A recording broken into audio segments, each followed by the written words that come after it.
మహాశివరాత్రి పర్వదినం రోజున శ్రీశైల క్షేత్రం విద్యుత్ కాంతులతో ధగధగలాడింది. తెలుగు రాష్ట్రాలతో పాటు కర్ణాటక నుంచి భక్తులతో మల్లన్న ప్రాంగణం భక్తజన సంద్రాన్ని తలపించింది.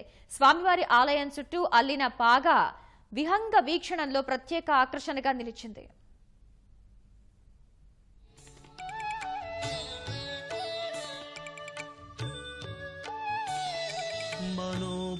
मनोबुद्ध्यहंकार चित्तानि नाहं न च श्रोत्र जिह्वे न च घ्राणनेत्रे न च व्योम भूमिर्न तेजो न वायुः चिदानन्दरूप शिवोऽहं शिवोऽहं चिदानन्दरूप शिवोऽहं शिवोऽहम्